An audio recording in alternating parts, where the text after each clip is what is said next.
waayahay arrimaha dibadda intii xukuumadda jirtay dadaal badan waxaan u geysanay in arrinteena qadiyadda Soomaaliya xooggeeda la saaro ururka midowga Afrika waayo soddonkaa sano meel kasta oo aynu tagno iyo report kasta iyo madaxweynayaashii hor dadaalkii sameeyeen iyo golayaashii ka horreeyay ilaa golihii ugu horreeyay Cabdiraxmaan Tuur Sheekh Ibrahim Sheekh Ali Barmaantu lahaa kombiyuutarka Ingiriis Soomaaliland ilaa maanta hal erey bayn hortaagan oo ah arrintaas Afrika u taala Afrika waxa ka tiraa geeska Afrika u taala idinkeedii ka dhaxaysa bilowga wax soo dhax warna waanu saysanaa in kala saar waayahay Afrika gasho oo ugu horeyso mar haddii halka soo urtay 30 sanadood waxay noqotay inaynu Afrika xoog saaro ilaahay mahadi dadaal badan baynu ka galnay waxaan ku bushaareeyaa in maanta Afrika badankeedu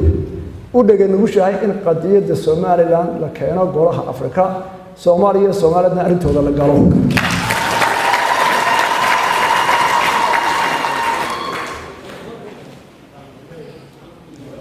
haddaba waxa kala haynoo dambeeyo gulaha kala iyo halka la gaaray soo ma bilaawday halkii aad doonaysa way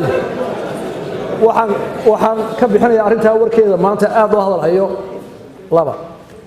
mid waa wixii wiiga gandhacay ilaa bish 9keedii midna waxaan dul maray 1960kii ilaa imika dhacdooyin u baahan inaan xusuusino da'yar sano u sheegno 9kii bishan February waxaan u baxay magaalada Addis Ababa waxaan u baxay ujeedo kaliya ahayd maadaama Afrika ku shiraysa halka wafdi uu hogaaminayo wasiirka khaarijiguna joogay iyo aqoon-yahano kale iyo siyaasiyiin kale oo Soomaaliyeed dhamaantood iska xil saaray arrinta Soomaaliland oo kamid ah isnaa oo kamid ah Maxamed Biixi Yunis oo kamid ah gudoomiyaha xisbiga wadaniga Cirro oo meesha soo dhamaantay aanu kamid ah isnaa qadiyadda in la daafaco iyo laga wada oroleeyo ayaa waxa loo baahdaa ana inaan ku soo xoojiyo markii la helay dad badan oo dhigan ugu madaxweynayaal wasiir khaarijiyaal dhamaan la kiiskiina maxaa qariyay maxaa dadka wuxuu sheegay leedahay maxaa soo bixilay socdaalkan waxa 9kii waxay maalintii la doortay gudoomiyaha midowga Afrika ee South Africa madaxweynahooda maalmadan wada kala baxay inaan maanta ma soo noqday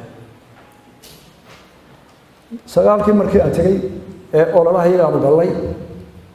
ilaa nin waxa doonayaan nin walba albaab ku garaacnay cid walba u sharaxnay ayaa habeennimadii anagu inaan soo baxno 10kii ahayd ma 10kii maalintii dambe fiidkii anagu koob soo baxay salaasidan soo baxay ayaa waxaan la soo hadlay xafiiska Prime Ministerka waxaan u sheegay in salaasada 11 oo Prime Ministerka Ethiopia marti qaaday xafiiskiisa saacada aan runtii ra'iisul wasaaraha Ethiopia wuxuu xukumaa dalka labaad ee ugu tiro badan Afrika waa Prime Ministerka Afrika ee isagoo xilka haya helay abaalgudka Nobel Peace Prize caalamku si waa nin adduunka intiisa badan iyo dadka la yiraahdo waxbay faaqadaan ama researcherska iyo cid wax qorto dhan ay aad iyo aad u taageeraan oo loo arko inuu yahay ninka sameynaya isbedel geeska Afrika oo dhan isbedelkaas oo nabad isdhexgal iskaashi iyo horumar ku qoto aad baan uga raacayaan farxad markuu wacay inuu chance-ka ay siiyo hal baan ku tagay aad u orday يا حفيزك سكوتك كويتو سلام يكفتك بعدي ابي روسكو سلام وحي شيغي in madaxweynihii Soomaaliya farmaajana uu soo galayo oo dhex soo jiro hada soo galay halka markii bay isna waayimid saddexdeed halka waxaan ku galay shir aanan kulli anigu warshihiisa hore u sii ogeyn kana diyaar garoobin أنا ما كان كويس وصار فضوش كان صورة عيو وسكنتين الوزراء إثيوبيا هذه صاروا احترامي أو يسقوا أو أفريقيا من كيو بتشرتوا أو شركة كتيرة أرنت قضية الصومالي لان هي الصومالية يمصاد رأيه واقع محضرين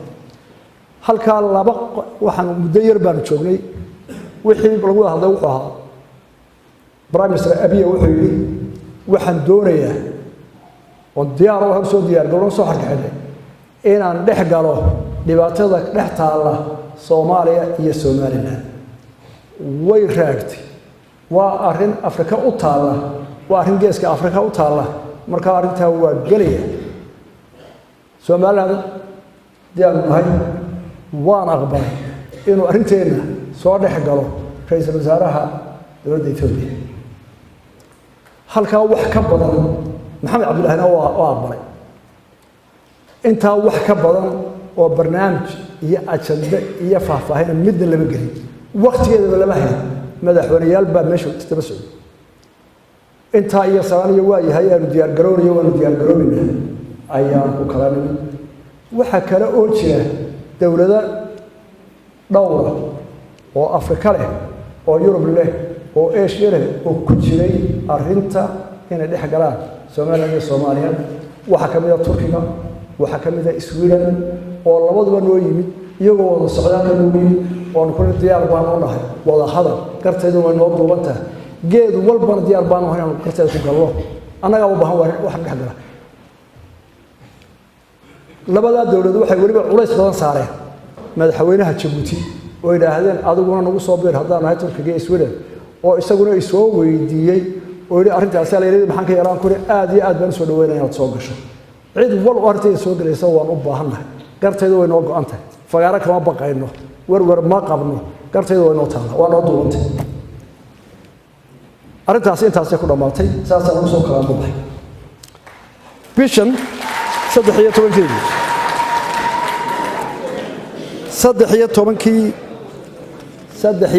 February ayaa waxa dhacday arrin kulliba aan filayn dadka badankooduna aan filayn madaxweynaha Soomaaliya ee hadda jooga Maxamed Cabdullaahi Farmaajo ayaa wuxuu bixiyay raali gelin wixii xasuuqi ka dhacay Somaliland sanad qarnigii tagay dabayaaqadiisii oo dhan 8 kilo oran maayo 9 wuxuu ka soo bilaabay ilaa 60 maalintii inqilaabka Xasan Kayd lagu dilay ninkii sarkaalka ahaa dhinaca raali gelintaasi waa ninkii u horeeyay Xasan Sheekh marbu si dulmar ah u yiri waan ka xunaa wixii ka dhacay dhibaatooyinkii dadka ay ku dhacay laakiin faahfaahin ah dilkii iyo qaxii iyo burburkii iyo wixii ku dhacay halka raali gelin baan ka bixinaynaa anoo madaxweynaha qaranka Soomaaliya ah waa arrin aad iyo aad anigu kadkiisa u ahay marka laga reebo qodobka ah kuwii hubka qaatayna cudurdaar baa laga rabaa marka qodobka laga reebo raali gelintaasi waxaan u arkaa inay tahay in talaabo loo qaaday dhinaca nabadda iyo iskaashiga iyo in arrintan la soo dhaweeyo waana soo dhaweeyay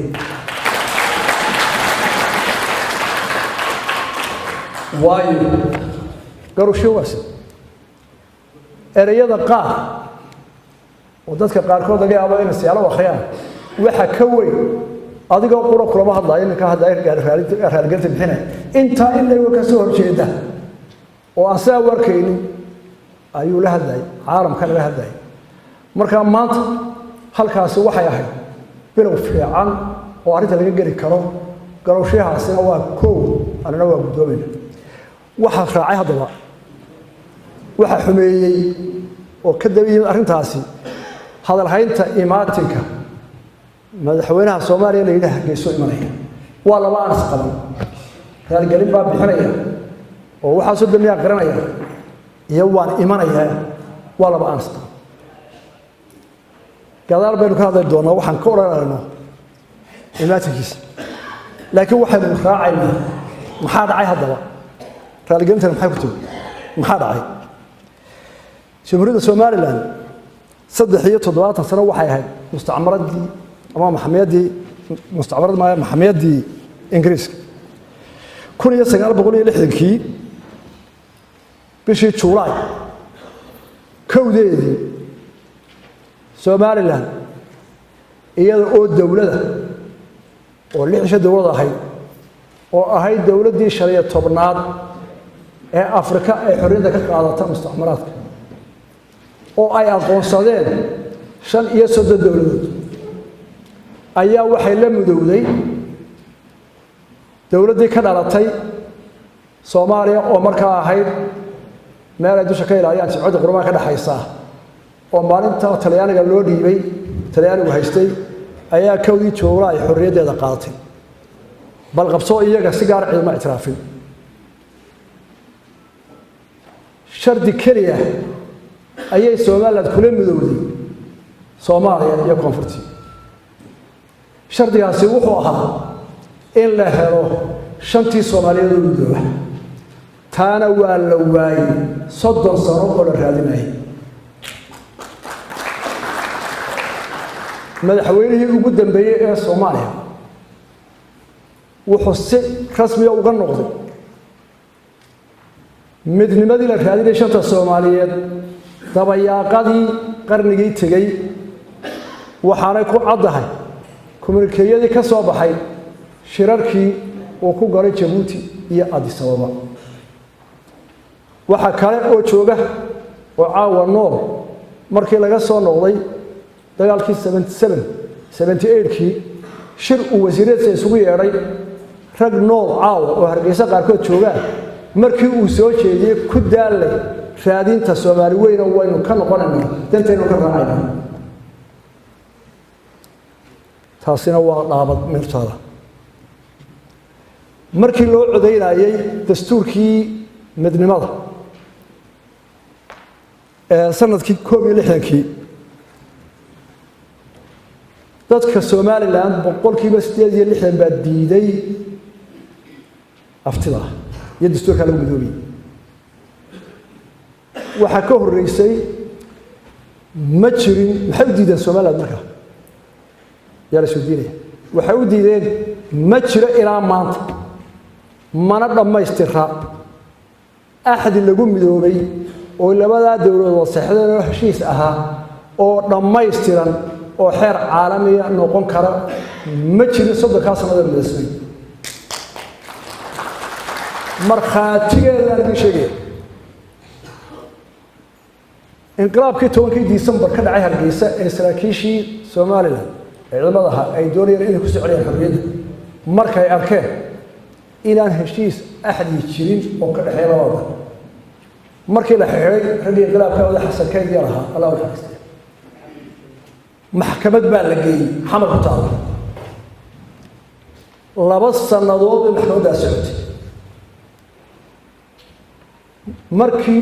maxkamadda gunaadkeedii la soo gaaray waxa judge ka ahaa nin Ingiriis ah oo la yiraahdo Mr Hazelwood waa ka helsan Google-ka cid walba ogtahay wuxuu ku dhawaaqay inaanay dambi lahayn waayo ma jiro axad midaysan oo laba dawladood galeen marka waxay daacad yihiin oo hadii ay ciidan xisaabtamayso dawladii Soomaaliland ma jirto dawlad madaxweynaha uga jooga cad oo qaad kara saasaan ku soo baxay waa markhaati cad inaanay marna dhamaystirmin midnimadii aan lahayn maxaa ku xigay markii dastuurkii loo codeeyay ereyga aan maqasheen aadayaalays iyo walaweyn oo atu magaalada yaryar markaa oo mid walba ay ka codeeyeen wax ku dhow 200,000 dalka ma joogo waa marka ay soo baxay maxaa intaa ku xiga dhacay markii dawladii la dhisayay dawladii ugu horeysay ee midnimo lagu dhisay waxay ahayd 14 wasiir saddex baa Soomaaliland la siiyay xaruntiina xamar bay noqotay madaxweynihii iyo prime ministerkii iyo saddexdii taliya ciidan intaasna ku fududaaday ka soo gudub dalka Soomaaliland wuxuu ahaa maalinta la midoobay 6 degmo Boorame Hargeysa Berbera Burco Laascaanood iyo Ceergaabo 6 degmo districts bay ahayd koonfurtu waxay ahayd 6 degmo Majeerteeya Hiiraan Mudug Jubbada Sare Jubbada Hoose maxaa dhacay koob iyo 6 maxaa la sameeyay waxa la soo saaray gobolada dalku ka koobnaanaya midaysan ee Soomaaliland 6 degmo ee Soomaaliland waxa laga dhigay 2 gobol oo qura gobolada bari oo Burco xarun tahay iyo gobolada galbeed oo Hargeysa xarun tahay 6 degmo ee koonfurta 6 gobol baa laga dhigay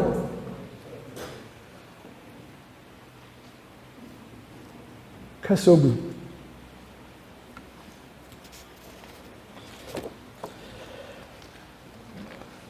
dagaalkii 77 iyo kii 4-kii labadaba boqolkiiba 70 miisaankiisu wuxuu ku dhacay Soomaaliland magaalada Burburiyo baraka qaxooti culayskii ciidamada culayskii jabhadaha iyo wixii dhacay weyn oo leh tafaasiisha halka Burburiyo khasaaraha iyo culayska dalkaas ah mid u mar way socda gobolada waqooyiga waxa la keenay qaxooti tirintu gaaraysa 400 oo kun waxa 12 xero looga dhisay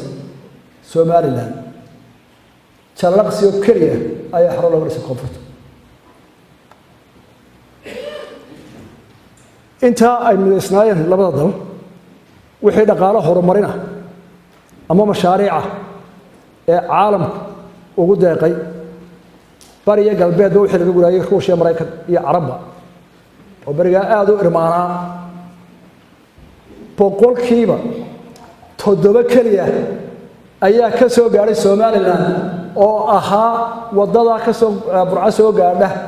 ilaa iyo socota Hargeysa galbeedka u baxday ku ekeed kala baydhka iyo warshadii sibirka ragina waa wada joogteen ka mid baa hay'adaha lagu daray wax kala lahayn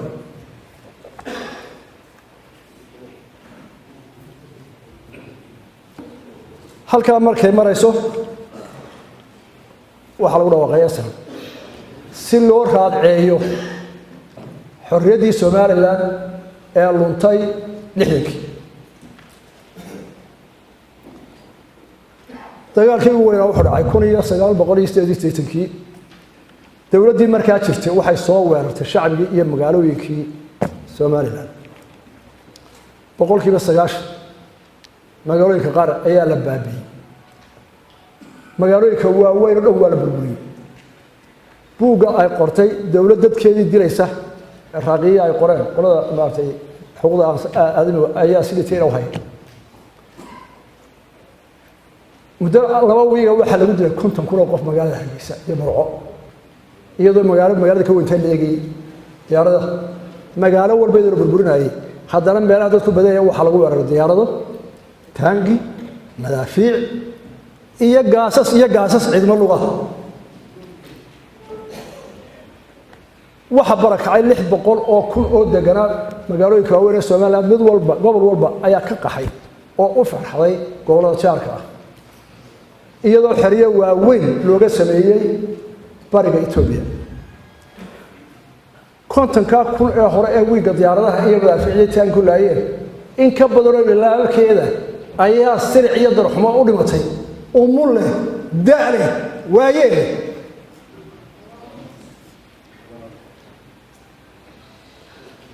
waxa la baabiyay boqolaal sano wixii ay tacanayeen Soomaaliland ee adduunyaha ee aqoonaha ee buugaha waxba laga bixin waa la cirib tiray taariikhda Soomaaliland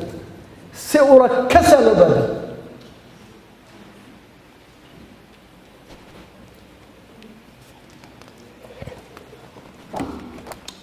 hay-adda jimciyadda qurumaha ka dhaxaysa human rights qaabilsan iyadoo kaashanaysa unuga ama unitka u qaabilsanaa Soomaaliland UNCO codkooda heli kartaan Google 2001 waxay ka marag fureen oo xaqiijiyeen qoraalkooda ku qoreen wixii ka dhacay Soomaaliland dawayaaqadii qarnigii tagay ee dawladdii Somali Democratic Republic ay ku samaysay inuu ahaa xasuuq aadi waa marag madoon waana tuu ka marag furaya farmaajo dalka Norway waxa la xaqiijiyay oo imika la hayay sahankooda 43 xabaalo wadareed oo dadkii qaar baa iyaga oo nool kal sheekh magaalada la yiraahdo inta dadkii lagu riday goof lagu uriyay iyaga oo nool iska rogay lagu dumo qaar baa iyaga oo nool gabadh lagu guuray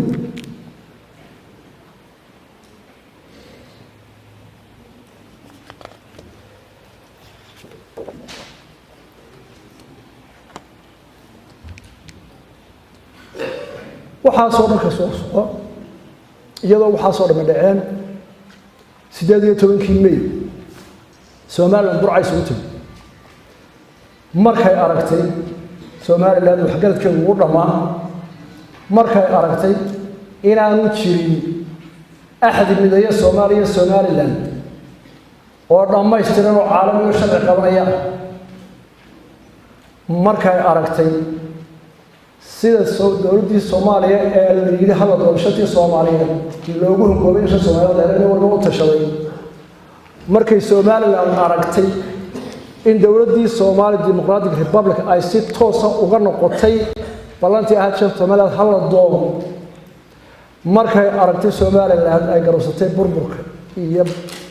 dulmiga iyo dilka iyo dhaca iyo xumaynta loo geystay iyada oo madax dhaqameedkeeda siyaasigeeda suldaankeeda jabhadkeeda ciidan beeleedkeeda isu dhan waxay go'aansatay in dalka lagu soo celiyo halkii uu joogay 26 Juun 1960 oo codka galka waa rabitaanka shacabka waa codka ugu weyn ee xaqiiqo kala waa codkii maalintii hore shacbiga Soomaaliland yiri shuruudaha lagu geeyay xamar la yaa garaad waa dadkii lahaa midnimada la doonaya waxba gobol Soomaaliland soo doonaya maanta waxay leeyihiin maya waa noo eednay ku noqon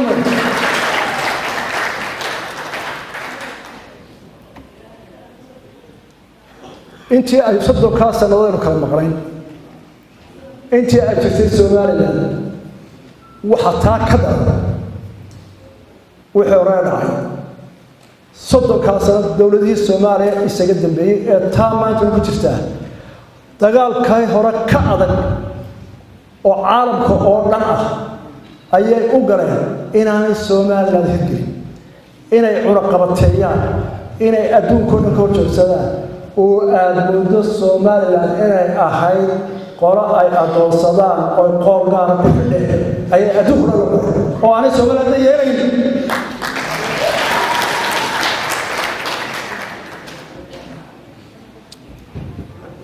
markaan soo koobo dawladdan Soomaaliya maanta ee Maxamed Cabdullaahi hogaaminayo waxay ahayd tii ugu cadaawad badnayd intii dawladda soo martay in kastoo maanta raaligelin uu bixiyay oo moodaysa inuu wado wanaagsan baydhay waxba ka daba keenay waxay ahayd dawladdii ugu cadaawad badnayd ee dagaalka ugu kulul la gashay Soomaaliland si ay dhinac uga noqoto dhowr qodob ka soo qaaday waxa kamid ah horjoogsiga dhaqaale iyo cunaqabataynta ee iska hortaagtay Soomaaliland in caalamka ay cid baxay la yeelato ku wax siiyana inaanay cid bal la baabsan karin inaanay cid wax siin karin waxa wada ogsootay dagaalka ay ka gashay mashruuca ballaarinta berbera ee bareerka ah waxa kamid ah horjoogsigii sanduuqa mashaariicda u gaarka ah Soomaaliland ee dawladdu ka siirayay special arrangement Soomaaliland ee ra'iisul wasaaraha jooga intuu qoray lama sii karaan ka dawladda bal hadda dhigo ma la wixii soo dhacay iyo wax marinay waxa kamid ah horjoogsiga heshiiska ay wada galeen xasan sheekh oo isaga horreeyay iyo sidaayo ee hawada iyo lacagta hawada ee walahay in la qaybsado oo qoraal ku aqoon warweyta qaadan sida loo maamulayo oo ay ku doodeen ikaw anaga aan ictiraafay cid kale lama hadlo oo ilaa maanta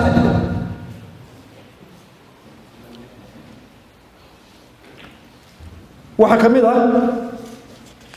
in wax alliyo wixii dhaqaale ah ama deeq ah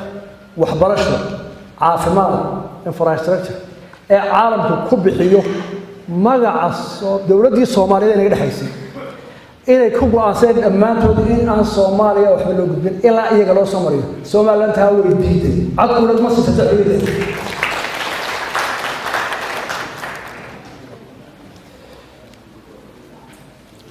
waxa kamid ah inay dagaal gasho oo xilka u geyso dawlad kasta iyo hay'ad kasta oo xurmayso ama maamusta Soomaaliland qaran ahaan iyo qof ahaanba tusaale waxay loogu filan inay gini cilaaqaadka u jirtay markay magaca Soomaaliland iyo shacabka Soomaaliland karaana iyo maamus u muujisay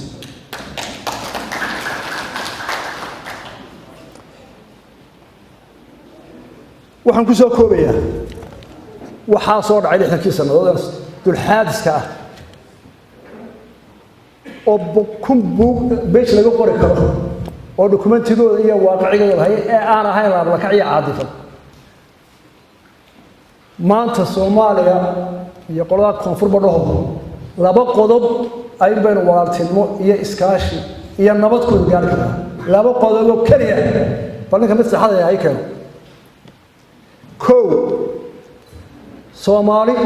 Soomaaliya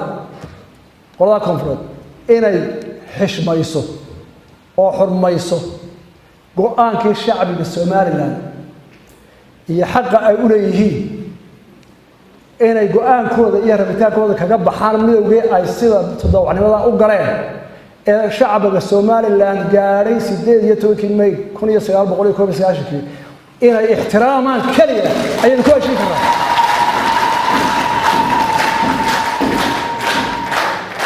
laba waxaynu walaal noqon karnaa iskaashan karnaa jaar wanaagsan noqon karnaa marka Soomaaliya madaxweynaha jooga ka bilaabo iyo kuwa soo socda ha maqleen marka ay aqoonsadaan qarannimada iyo madaxweynaha jooga Soomaaliya ee qiraan inaan nahay laba dal oo midoobay iyaga oo aan isqasbin oo frontier maantana si xor oo kala baxay taasi waa conclusionka ee ahadii Soomaaliland gaadhay burco distoorkeenu ku dhisan yahay qofka soo dalka hogaamiyana ku qasbay aan kala hadlahay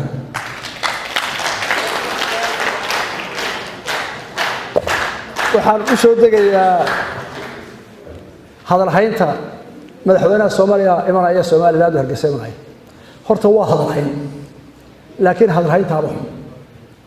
madaxweynaha Soomaaliya Maxamed Cabdullaahi talaabo wanaagsan u qaaday markuu yiri kala galin bambi laakiin wuxuu ku diiday markuu yiri waan imanaya hargeysa oo sidee ku imanaya isku diiday sidee ku imanaya xeerarka caalamiga ah curfiga dawliga ah aqliga saliimka ah midna ma qaadan karo ninka dawladdiisii iyo dalkiisa oo ka madaxda yahay waxa soo dambiye aan galeen ayaa dadku waxa u geystay waliba oranaya anigoo madaxweynaha gobolada soo siyaarinaya Soomaha waan maraya macno soo wado soo inta ma oo taameen aqbalayna maya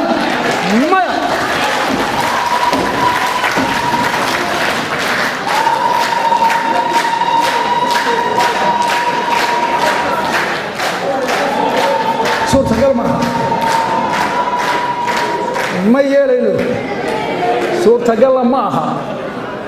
وحن كتر لها محمد مدحوينها صورة تلاو عبد قال قريب بعد بحس وحنو قادنا النبض إياه عقل ذا صوت لكن كل بسلم إنه إلى إخلاقية وانكسر سيارة تاسو واحد على النساء عروه هرنا يا عراض هرنا يا عداوة لنا وبحنا وبروا ما كان سوق وواحد الحيطة أنا وحكلون قرقر ما أنكو عبره قاوي يجي فارح ولا كلا جويون بعرين تاك شوالي